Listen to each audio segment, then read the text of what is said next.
Hello, I'm Rainer Grüninger, Application Engineer at Kübler, and today I will show you how to integrate an EtherCAT encoder in EtherCAT 3.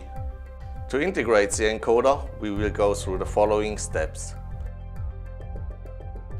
Our setup consists of a Kübler Sendix 5868 EtherCAT encoder, a Beckhoff CX2100 and a standard Ethernet cabling.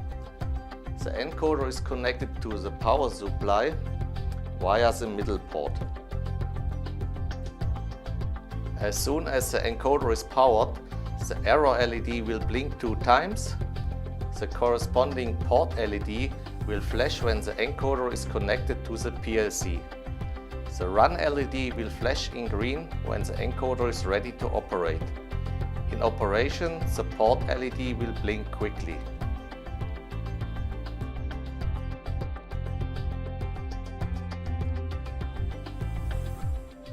When starting a new project in EtherCAT 3, a EtherCAT master has to be created. To add a master to your configuration, click on Devices and choose Insert Device. Here just select EtherCAT master and the target type PC only. Once the master is created, you will see an overview window with all parameters of the EtherCAT master.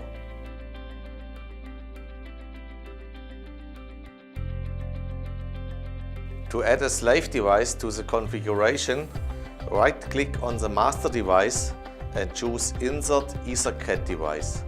A list of possible devices will appear. If the XML file was placed in the right folder, the Kübler encoder will appear in this list. Choose the correct encoder version and click OK. Just like with the EtherCAT master, an overview window for the encoder will appear. Here all parameters concerning the EtherCAT slave can be found.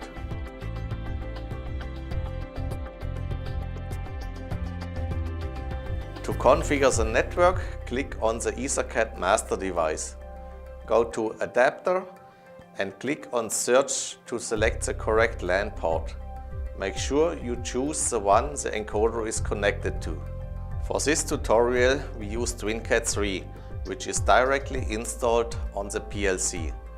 If you use a PC, you have to make sure your network card is compatible to EtherCAT. Depending on the preferred operation mode, the network card has to be real-time capable. If any compatible devices are listed, click on Install to implement them. In our setup, this is already done. To be able to operate with EtherCAT, the DC settings have to be set up for the system and the EtherCAT device.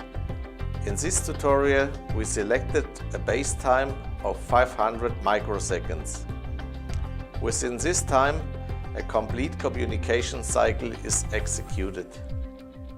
To allow real-time communication, the EtherCAT slave has to be put into DC mode. Click on the encoder and navigate to DC. Here choose Distributed Clocks and Advanced Settings. Now you can choose your preferred cycle time. Ideally, the cycle time of this slave is a fraction of base time. This allows the encoder to update its sensor values fast enough for each base time cycle. To create variables in EtherCAT, right-click on Task and choose Insert Task. In the following window, select EtherCAT Task with Image and accept with OK.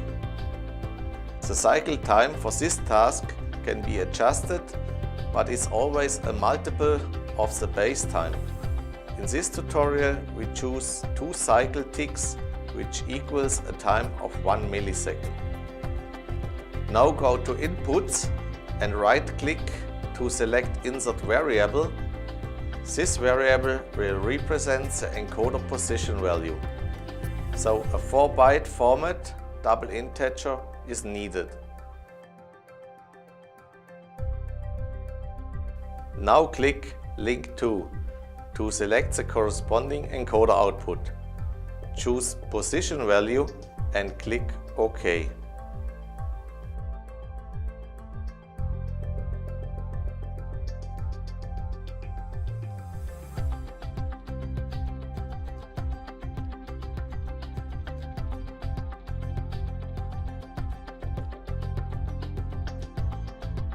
To activate the configuration, click on EtherCAT and select Activate Configuration.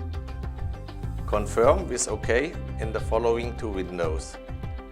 Now the configuration is activated and the encoder can be set to operational mode. Within the slave parameters, you can see all data objects if you navigate to COE Online.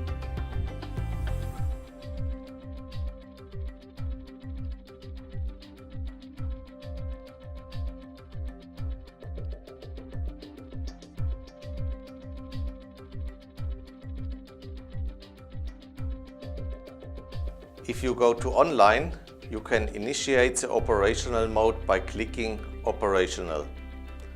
Now we can observe the actual encoder values. Alright, that's how to integrate the Kübler Sendix 5868 encoder into EtherCAT 3. The encoder is now ready to use. Thanks for watching. I hope to see you again in the next tutorial. If you have any further questions, please don't hesitate to call me. Your Rainer Gröninger.